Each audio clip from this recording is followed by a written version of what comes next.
پڑوس میں بچیاں بھوکی ترس رہی ہے جن کے یہاں سحری کا انتظام نہیں، اور ہم سحری کے بعد کھانے کو گھر کے آنگن میں پھینک رہے ہیں۔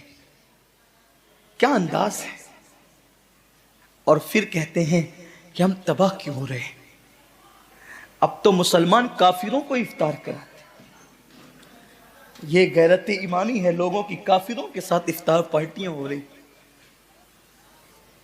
اللہ سے ڈرو مسلمانوں، اللہ سے ڈرو، رب کا کچھ خوف کرو۔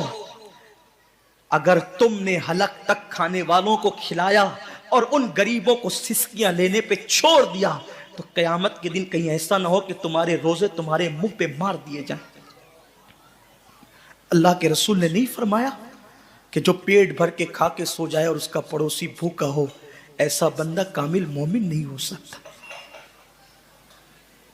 ہم نے حضور کی سنت کو ترک کر دی، بلکہ میرے کریم آقا نے تو یہاں تک فرمایا اگر غریب بستی میں رہتے ہو اور سالن کی خوشبو سالن پکتے وقت 4 گھروں میں پہنچ جائے تو تھوڑا سا پانی زیادہ ڈال دیا کرو، کیونکہ جن کے گھروں میں خوشبو پہنچی ہے ان کے گھر تک سالن پہنچا دیا کرو۔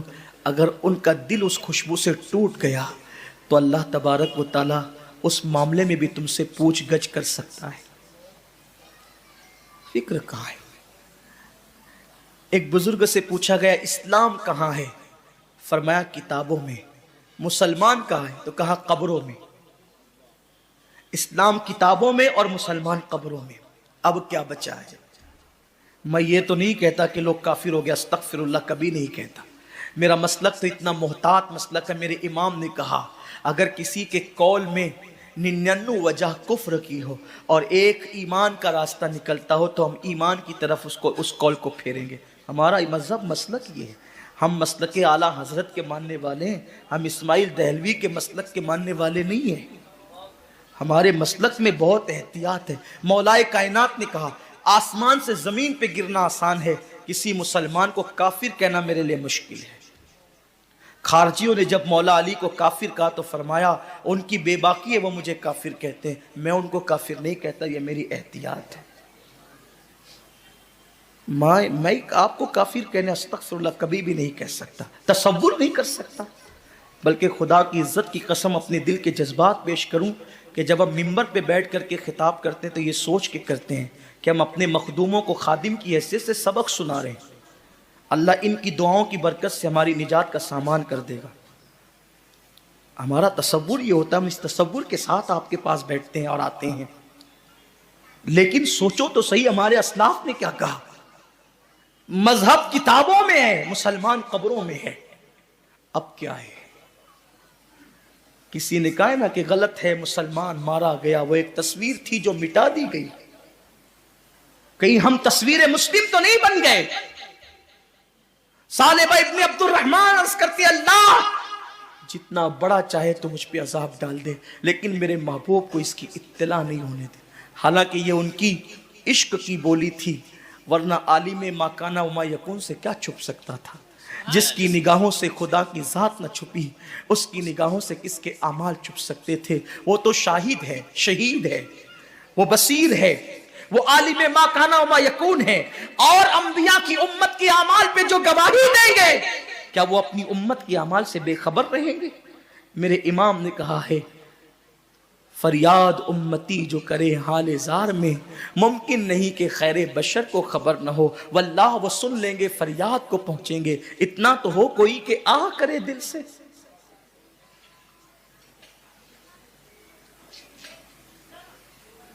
حسن کا نام لے کر تو پکار دیکھ غم میں کہ یہ وہ نہیں جو غافل پس انتظار آئے۔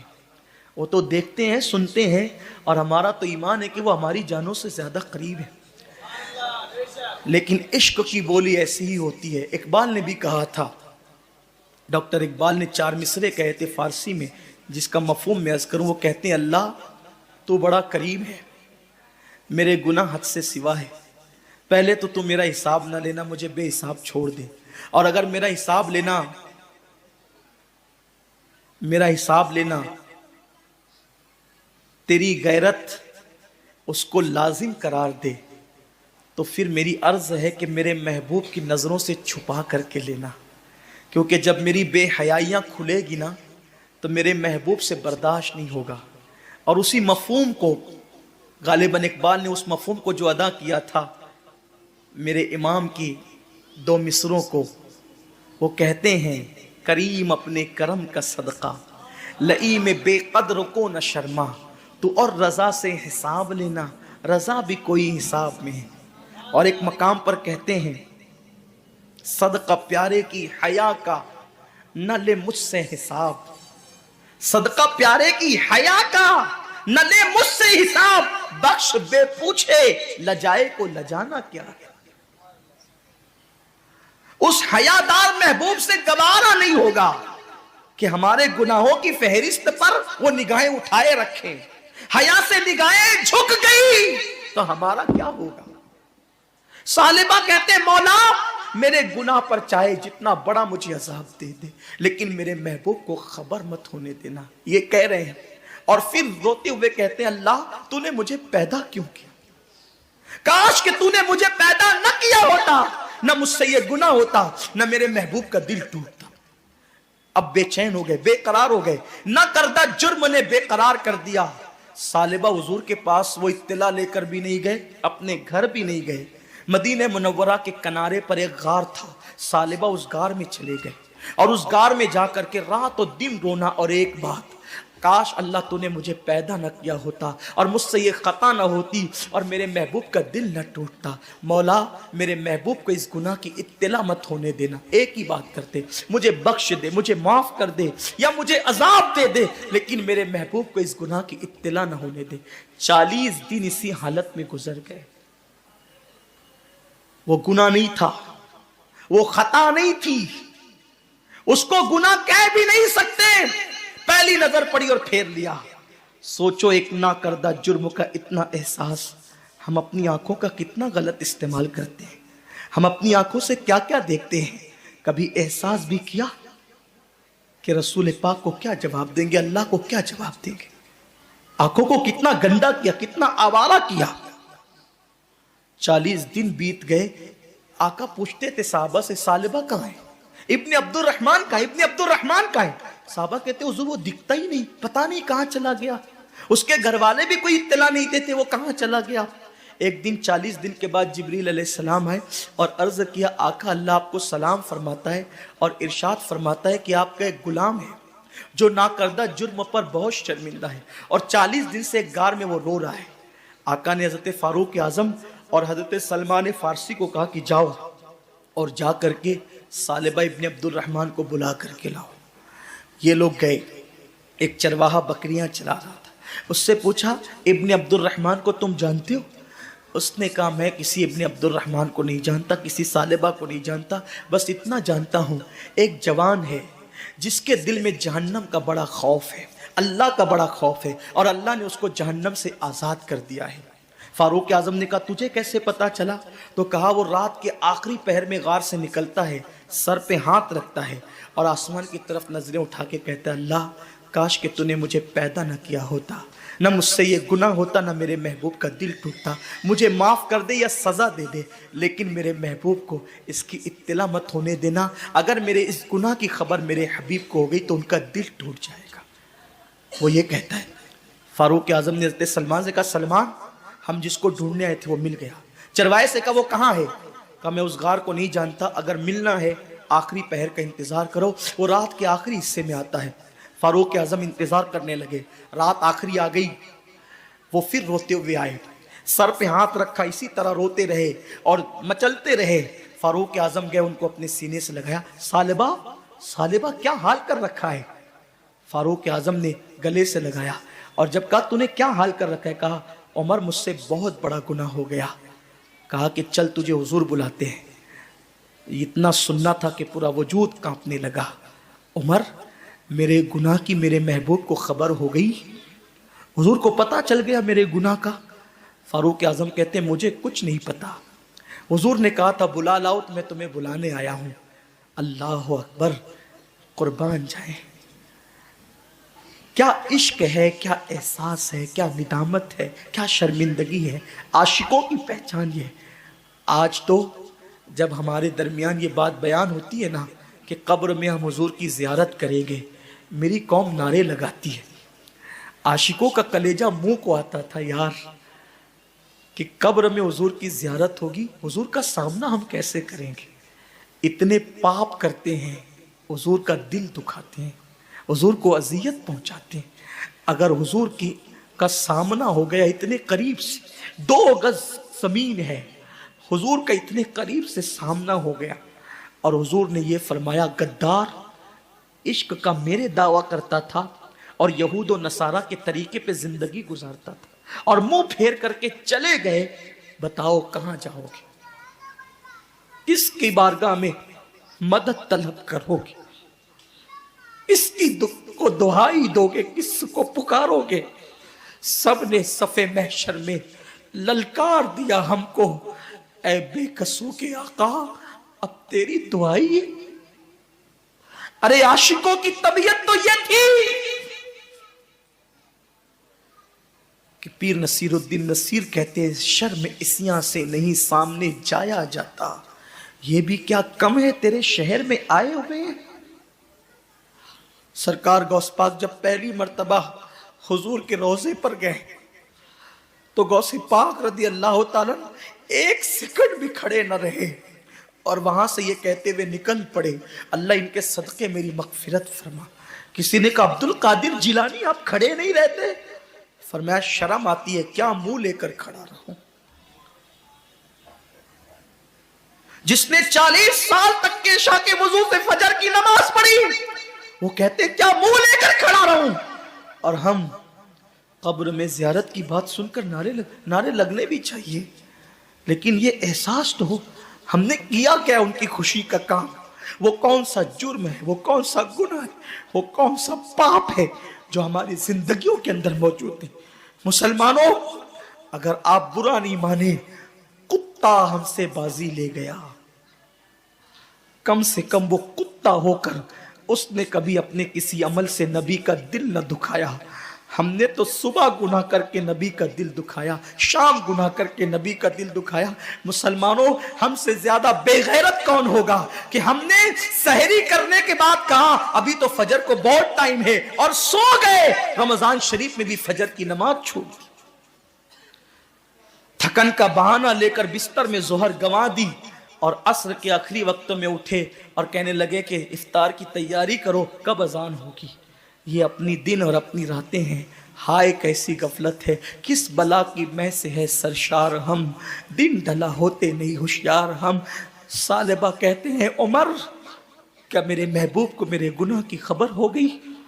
فاروق اعظم نے کہا مجھے کچھ نہیں پتا، حضور نے تمہیں بلایا۔ پورا وجود کانپنے لگا، نہیں عمر حضور نے بلایا ہے تو میں انکار نہیں کر سکتا، ضرور آؤں گا، لیکن میں حضور کا سامنا نہیں کر سکتا، حضور سے آنکھیں ملانے کے قابل نہیں ہوں، حضور کی بارگاہ میں کھڑے رہنے کے قابل نہیں ہوں، میں اس وقت آؤں گا، مجھے انتظار کرو لے کر کے، جب حضور نماز میں ہوں گے تو مجھے لے کے چلنا تاکہ حضور مجھے نہ دیکھے اور میں حضور کو نہ دیکھ سکوں۔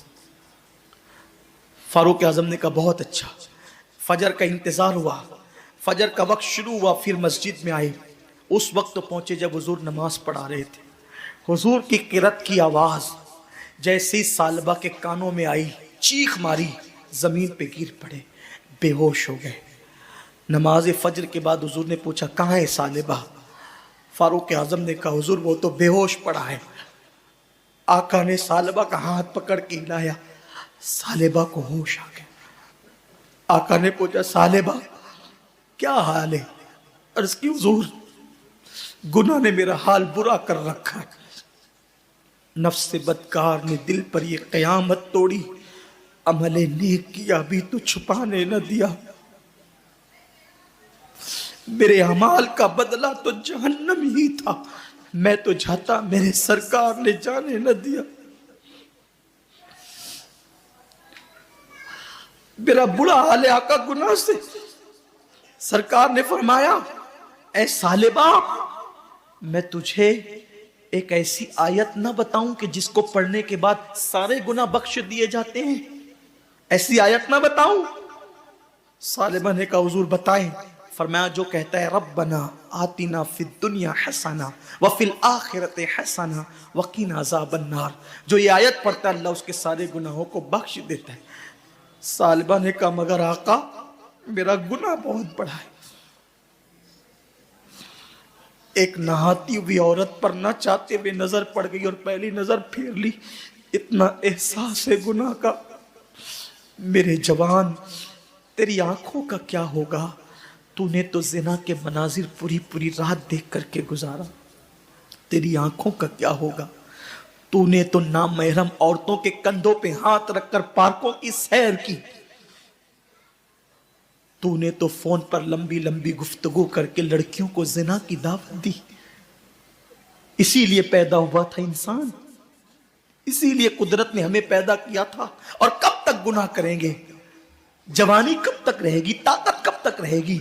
جیسے ہی ثعلبہ نے یہ بات کہی نا آقا مگر میرا گناہ بہت بڑا ہے، آقا نے کہا ثعلبہ تیرا گناہ بڑا نہیں، اللہ کا کلام بڑا ہے۔ روتے ہیں ثعلبہ، حضور میرے گناہ کی آپ کو خبر ہو گئی؟ حضور نے کوئی جواب نہ دیا۔ کیوں؟ اس لیے کہ آج جو عیب کسی پر نہیں کھلنے دیتے، کب وہ چاہیں گے میری حشر میں رسوائی ہو۔ ثعلبہ رو رہے ہیں۔ آقا نے کہا لے جاؤ سلمان ان کے گھر پہنچا دو۔ حضرت ثعلبہ ابن عبد الرحمن کو ان کے گھر پہنچایا گیا۔ 8 دن رہے، پھر بھی مسجد نبوی میں نہیں آئے۔ رونا رونا رونا، اللہ میرے گناہ کی میرے محبوب کو خبر مت ہونے دینا ورنہ دل ٹوٹ جائے گا۔ کفار کے پتھر محبوب کے دل کو اتنی تکلیف نہیں پہنچاتے، عاشقوں کے گناہ جتنی تکلیف پہنچاتے ہیں۔ ثعلبہ رو رہے ہیں۔ 8ویں دن حضور نے پوچھا سلمان میرے ثعلبہ کا کیا حال ہے؟ تو سلمان نے کہا حضور ایسا لگتا ہے کہ وہ زیادہ دن تک نہیں جی پائے گا، بہت برا حال ہے آقا اس کا، بہت برا حال ہے۔ سرکار نے کہا چلو اس کے گھر چل کے اس کی حوصلہ افزائی کرتے ہیں، اس کو مغفرت کا پروانہ سناتے ہیں۔ سرکار ثعلبہ کے گھر گئے۔ کریم آقا نے سرے بالی انہیں رحمت کی ادا لائی ہے، حال بگڑا ہے تو بیمار کی بن آئی ہے۔ حضور جا کر ان کے بستر پہ بیٹھ گئے۔ ثعلبہ رو رہے تھے، حضور نے ان کا سر اٹھایا اور سر اٹھا کر کے اپنے زانوں پہ رکھا اور ان کے سر پہ ہاتھ پھیرنے لگے۔ کیا مقدر کا سکندر تھا جس کو زانوے رسول ملا، حضور کے ہاتھ۔ ارے ہمیں تو حضور کے نالین کے ذرے مل جائیں تو اپنے مقدر کی معراج ہو جائے، بلکہ نالین سر پہ رکھنے کو ملے تو ہم فخر سے کہیں جو سر پہ رکھنے کو مل جائے نالے پاکے حضور تو پھر کہیں گے کہ ہاں تاجدار ہم بھی ہے۔ لیکن عشق کتنا غیرت مند ہوتا ہے، عاشق کتنا غیرت مند ہوتا ہے۔ جب حضور نے ثعلبہ کے سر پہ ہاتھ پھیرنا شروع کیا اپنی گود میں سر رکھ کر، تو ثعلبہ نے گردن کھینچ کر گودی سے اپنے سر کو زمین پہ گرا لیا۔ یہ منظر صحابہ بھی دیکھ رہے تھے، حضور نے بھی اس منظر کو ملاحظہ کیا اور کریم آقا نے کرم کرتے ہوئے فرمایا ثعلبہ تو نے میری گود سے اپنا سر کیوں کھینچ لیا؟ تو ثعلبہ کہتے ہیں آقا اس سر کی آنکھوں نے اتنے پاپ کر لیے ہیں کہ اب یہ گناہ آلود سر آپ کی گود میں رہنے کے قابل نہیں، آپ کی گود میں رہنے کے قابل یہ سر نہیں ہے آقا، اتنے پاپ اس سر نے کیے ہیں۔ حضور نے کرم فرمایا، پھر سر اٹھا کر اپنی گود میں رکھا، پھر سر گرا لیا۔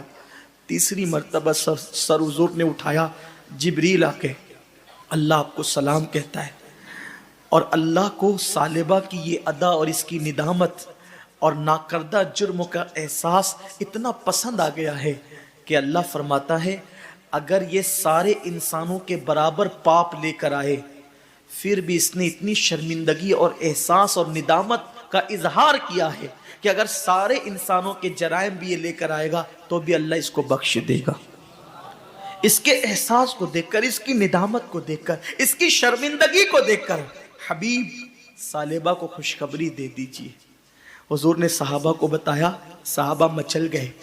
اب بھی ثعلبہ اٹھیں گے، طاقتور ہو جائیں گے، قوت والے ہو جائیں گے، پھر حضور کی خدمت میں آئیں گے، پھر محفلوں کی زینت بنیں گے، پھر وہی دوڑ بھاگ ہوگی، پھر وہی نبی کی خدمت ہوگی۔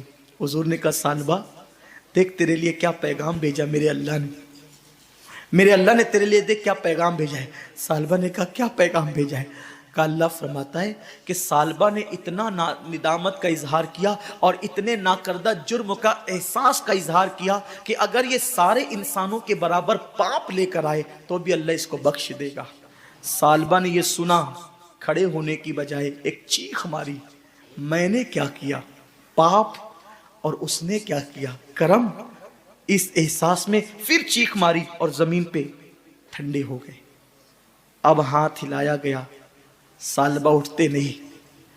سرکار سے عرض کی حضور ثعلبہ کی تو روح نکل گئی۔ آقا فرماتے ٹھیک ہے، اس کو غسل دو، کفن پہناؤ، اس کے جنازے میں خود آؤں گا۔ کیا مقدر ہے ان کے یاروں کے، جنازے پہ ان کا نام لے لیا جائے تو میت کی مغفرت ہو جاتی ہے۔ جس کے جنازے میں جانے عبادت خود آتا ہو، جس کے جنازے میں جانے ایمان خود آتا ہو، اس جنازے کی شان کیا ہوگی۔ لیکن گناہ کا احساس انسان کو کتنا بلند کر دیتا ہے۔